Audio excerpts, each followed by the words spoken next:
So, you want to build a championship rubber band car? Here's how. Follow these instructions.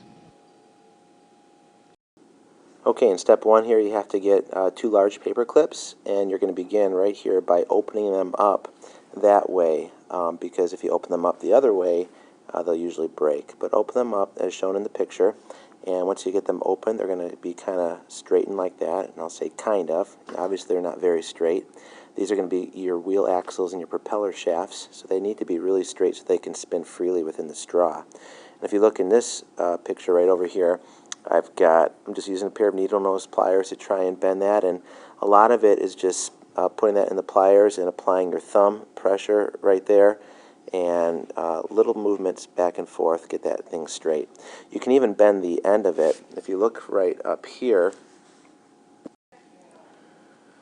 so yeah, you can look at this end right here. I've got a 90-degree bend right there, and I made that bend so I can grab it well with the needle nose pliers, and I can put this thing in and out of the vise to make it nice and straight. So that's kind of what step one is. You have to straighten those 2 paper clips.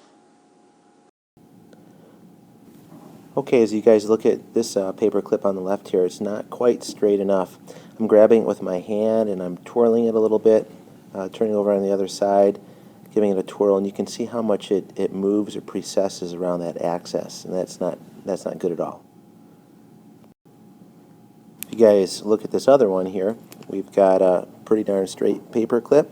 What I did is I bent the end of it there about 1 centimeter and 90 degrees so I can stick it in the vise a little bit, and I use the vise to straighten it out. A lot of times you don't really need the vise to get it that straight, but I chose to use it just to because it was a little bit helpful to me. But a lot of times just a pair of pliers will do just fine.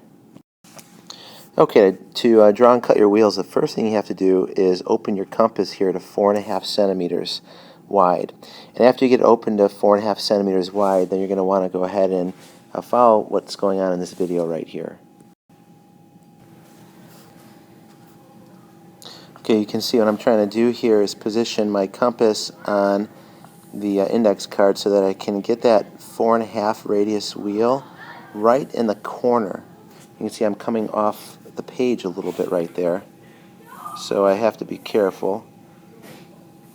And now I've got it fitting, so I'm actually drawing the circle,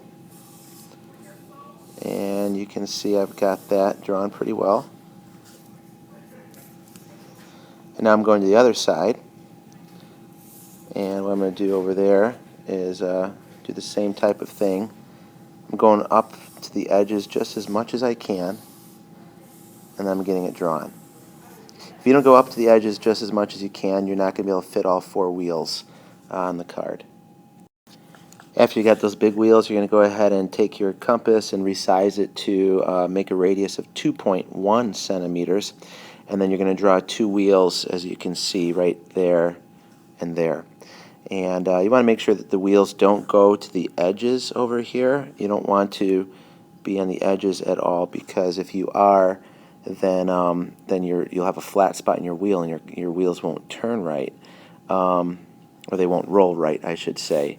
But you do have to be close enough to the edges that you can fit in all of the wheels.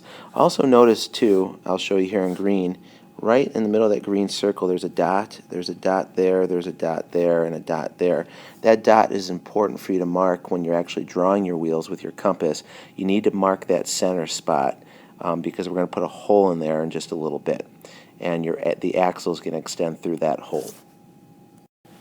And then once you have your wheels drawn, then you're going to have to cut them out. And it's really important that you cut them in such a way that they're cut right along the arc and that there's no straight spots. For instance, here's a straight spot.